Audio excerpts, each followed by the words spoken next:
Hey, it's Kevin Yu. And before you think about putting that for sale sign up, stop. Because what you do before you sell your home makes the difference between getting multiple offers or having your home sit in the market for months while you continuously do price drop after price drop. Most people rush to get on the market because they're excited, stressed, or just want to move on. But if you skip the prep work, you're literally giving that buyer thousands and thousands of dollars that could be in your pocket instead. So today, I'm going to walk you through the 10 things you must do before putting your home on the market. The same steps I give every client that wants to sell for top dollar and keep sane while doing that. Let's get into it. You paint it, upgrade it, you raised a kid or two, and now you're ready to move on to the next chapter. Here's something you need to wrap your brain around. The moment you want to sell your home, it becomes a product and not a home anymore. And most homeowners can't make that mental shift quick enough. They think, my place will sell itself. We'll just tidy up a bit. We'll price high, negotiate down. That thinking kills deals because buyers don't see what you see. They don't see all the memories. They see flaws, clutter, and emotions that could cloud their judgment. So your first job, detach emotionally. Once you do that, you start thinking like a strategist, not a homeowner. And here's a rule I give every client. You're not selling your past. You're marketing someone else's future. So that means every choice from staging a home to choosing the correct listing price.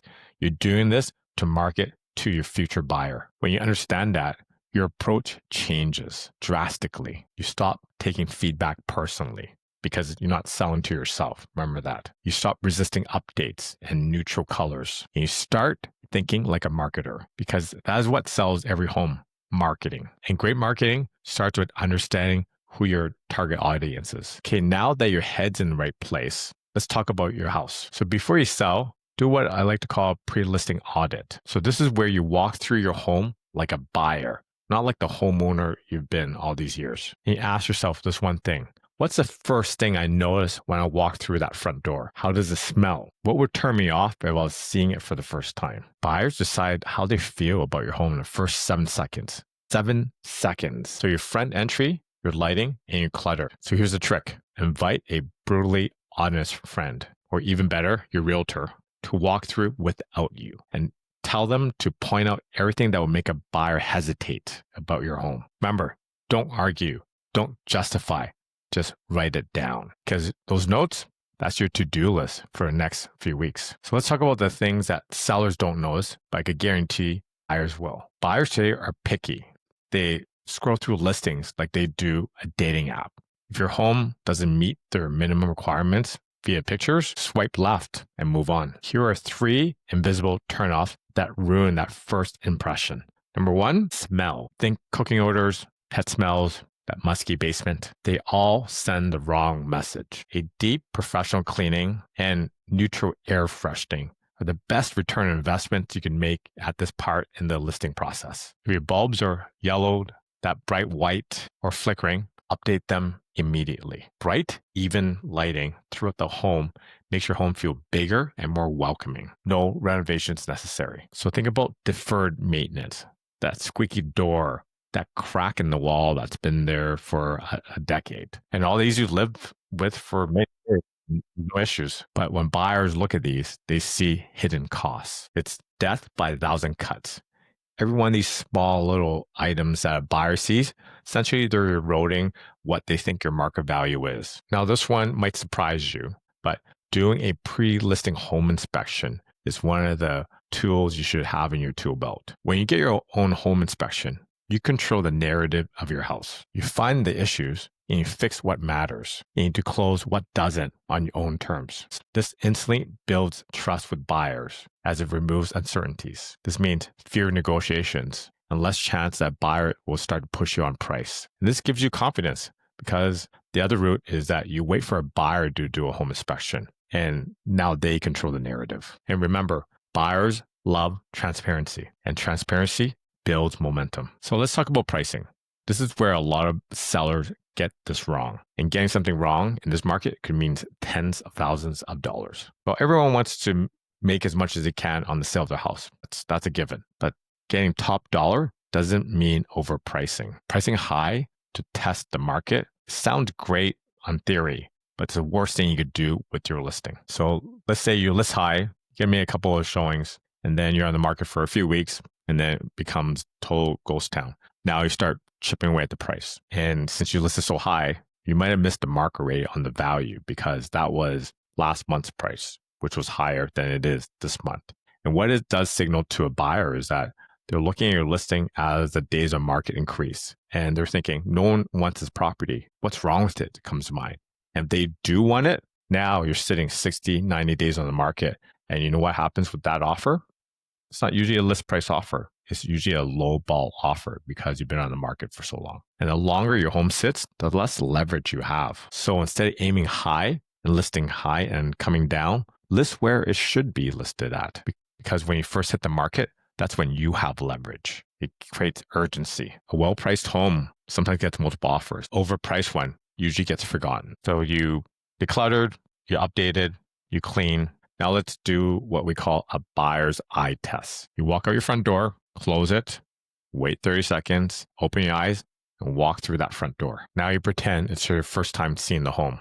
What do you notice first? Does your home feel inviting or tired? Does the space tell a story? Or does it feel random? And you only get one chance to make that impression. Because if something feels off, trust your instinct, because a buyer will feel the same way. This is where staging, photography, and good marketing comes into play. Don't skip those. This is when your home becomes a product, and presentation sells products. Here's something that most people don't talk about. When you live somewhere for years, psychologically, you believe that your home is special. And it is, but to you. And that emotional bias can cost you thousands and thousands of dollars. I've seen homeowners turn down great offers because they felt like their home was worth more than their neighbors, even though they're identical. And what usually happens is this homeowner ends up selling months down the road for even a lower price than their initial offer. Remember, buyers don't pay for memories. They pay for perceived value, which is totally separate. And perceived value is shaped by presentation, not emotion. So when you get feedback that stings, like the kitchen looks old, the floors look worn, they're not taking an attack on your home. They're giving you feedback considering what they compare to other homes in the market. And you know what the best sellers do? They listen and they react. Well, you can't change some things. Like you can't do a full renovation of a kitchen, which I don't usually have my clients do. But there are other things that you can do, like decluttering, depersonalizing, cleaning that smell that you've been used to all these years. And the good sellers, they separate pride from strategy. And if you could do that, you make clear, good decisions based on real feedback. So let's talk about marketing.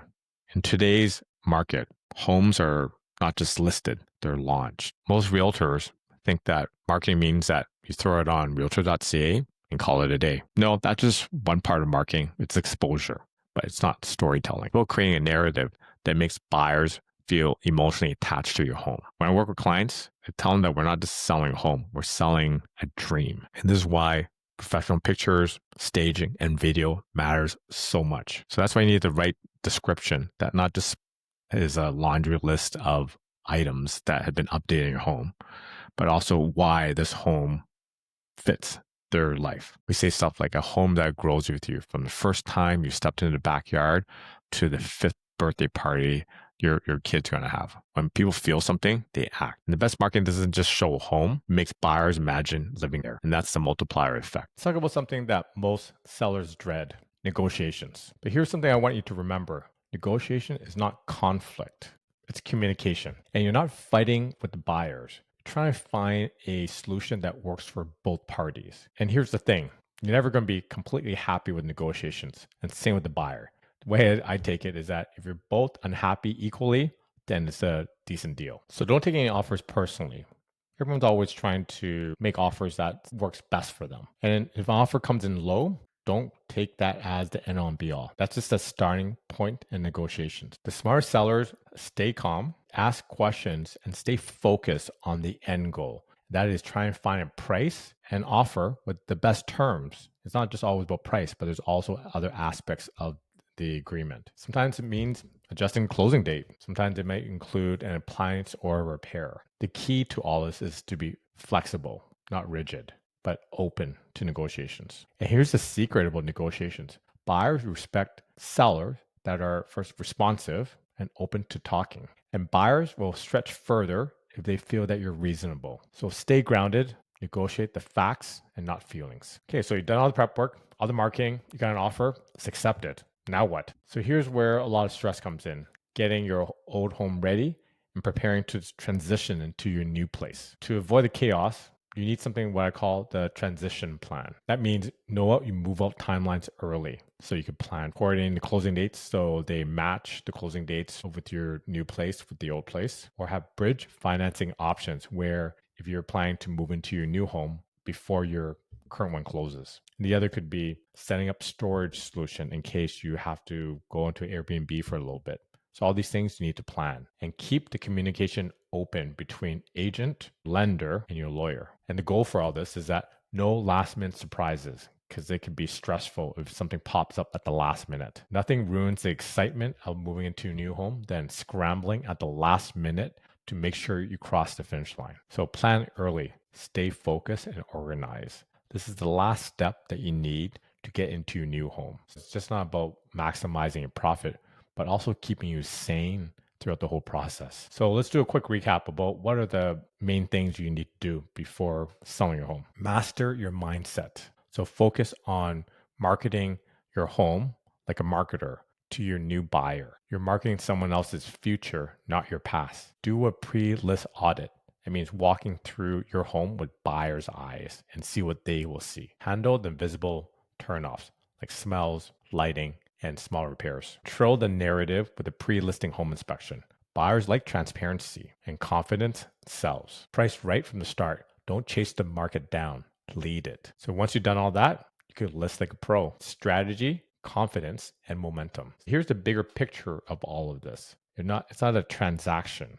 It's a transition. So you're closing one chapter and opening another. So when you prepare properly, not only are you protecting your wealth, you're protecting your peace of mind. And that is really important during this could be a very stressful situation. And it's not about luck. Just remember that. It's about strategy and having the right plan. I help hundreds, you mean thousands of families do the transition. And one thing I've always recognized with every transaction is that when you have a smooth plan, it makes it seem like you're not even moving. So if you're watching this and thinking that, oh, you better get moving, you're correct. You should start planning now, even if you're not planning to sell for months. So do all the prep, ask all the questions, do all the things early so you're not scrambling on the last minute in case that dream house that you always wanted popped up and now you'll be ready. If you found this video helpful, like and subscribe for future videos just like this one. I do market updates pretty frequent and I have a new video coming up every week. We have no fluff strategies, just straight plans that worked with my clients. And if you want to chat to find out more about my process, click the link below. I'm Kevin Yu. Thank you for watching. I'll see you in the next one.